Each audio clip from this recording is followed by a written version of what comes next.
again here today. And we have added advantage today that our friends from Pakistan, they can hear us and watch us directly. So earlier also we have done many of these round tables, but today they can see also directly and talk to us directly. We heard all the distinguished speakers here. I only add a few points and not take much time because others have to speak. Yes, 2-3 minutes, and I'll try to stick to that.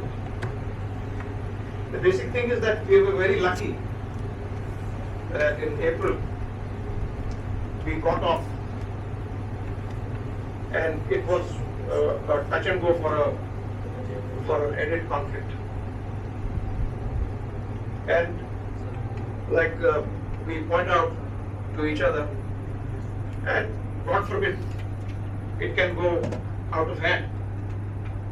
You see, one Pahalgam, this Viceroy matter, which has been condemned all over, particularly also by Kashmiris.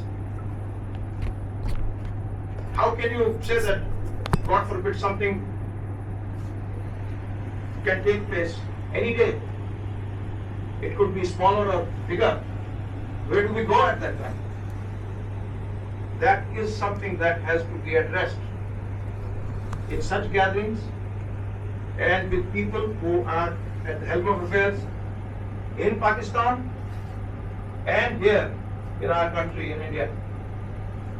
It is for us and for you people there, as people, to force our governments into this submission that war is not the answer at any cost.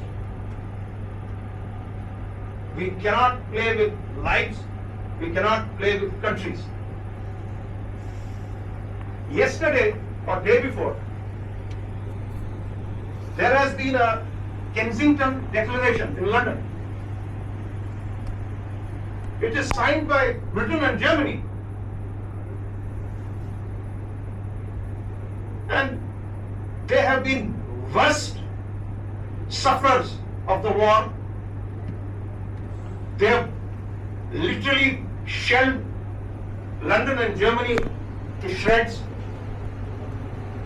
And here millions of people lost their lives. And today, what they did yesterday, they signed a pact. They will sign for, they signed it for security, trade, commerce, energy, and above all, because the world order is changing, they signed the pact that any attack on either of them will be an attack on both the nations. These were the nations who literally turned their countries into rubble, and their animosity goes much, much deeper, or was much, much deeper than between the political class of India and Pakistan. And let me tell you, the common man on both sides of our borders, they actually love each other. There's no doubt about that. But we are caught in between this political rigmarole and political mess. Yes, sir.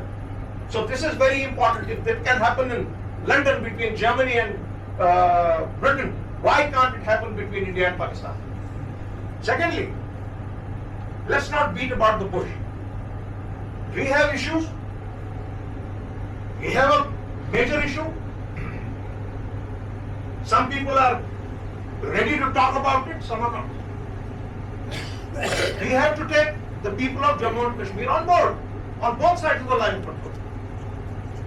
There can be no peace without that. You have had bilateral issues for the last so many decades. We got so many agreements out of that, but nothing viable. Because it did not have the people, the real sufferers, the principal sufferers of this problem. They are not there. So for both the countries, it is important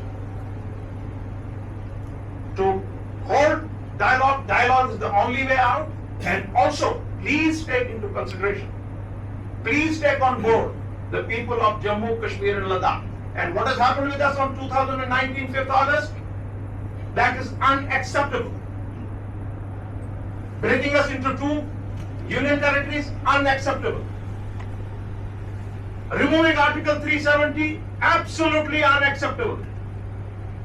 35A, unacceptable. We have to talk on that. We have to get people back. We don't want a war. We want good relations between India and Pakistan. We want a solution where I can have breakfast in Srinagar, lunch in Muzaffarabad, dinner in Islamabad, and return. It can happen. We have to force both the countries to go into that. Thank you very much. Thank you very much, Shah. Ajay from Pakistan. Thank you, Shah sir. Thank you, everyone. Thank you, the elders in the room, for giving me this opportunity. I many times feel helpless but not